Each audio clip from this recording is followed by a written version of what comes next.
Okay, let's see how the questions are set. When a candidate is required to refer to a diagram or formula or a table or a graph or curve from the code, it's always an open book question. Calculation type of questions are always open book. Those parts of the codes and recommended practices that are not short and crisp, large sentences, several descriptive statements, they're always open book. Here you're not expected to remember the information, but should know how to find it in the body of the code. So we'll talk about how you have to navigate through that. So on the other hand, the questions that ask in a closed book part are straightforward statements directly taken from the code without much of modification, therefore easy to answer. And as a personal experience, anything that repeated twice or more, they are potential exam questions in the codes and recommended practices. Pay special notes to figures, charts, tables, footnotes especially, and also look at the tables and graphs and figures. See that how that works actually during the actual open book exam, mock exam that we have provided you the questions. So to answer an open book question, you only need to know where to find the answer in the code. So simple as that.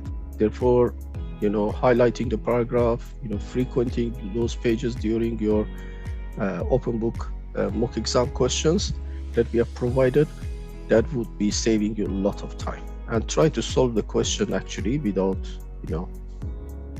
even if it's a simple mathematical equation, try to solve it. It's just like when somebody else is driving, you're sitting next to it. Unless you don't drive, you don't know the way. I mean, you will be struggling when you want to do it yourself. So even if simple mathematical question, please solve it so that you get used to it. This saves you time. This would avoid you some silly mistakes that you might do during the exam. So it really helps a lot. And also, you're frequenting the soft copy of PDF of these codes and recommended practices. So during the exam, that helps you a lot when you're navigating through these documents.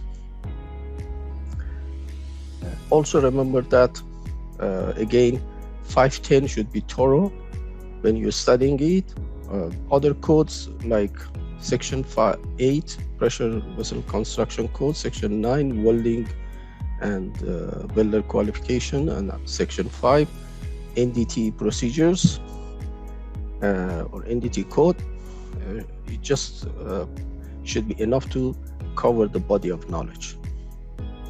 Our e-learning not only covers body of knowledge, but also designed to elaborate or brief the topics depending on number of questions you may expect. So it's proportional to number of questions, the number of actual questions you receive during the exam.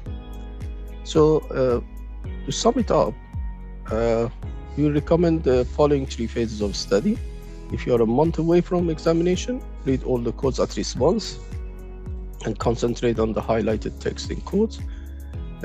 We also brought a publication effective sheet highlights that you can look at it and use as a reference. If you're 2 weeks away, concentrate on highlighted text as well as the mock exam question provided, and that just last week or a few days before the exam, concentrate on flashcards and the highlighted text of the codes and recommended practice.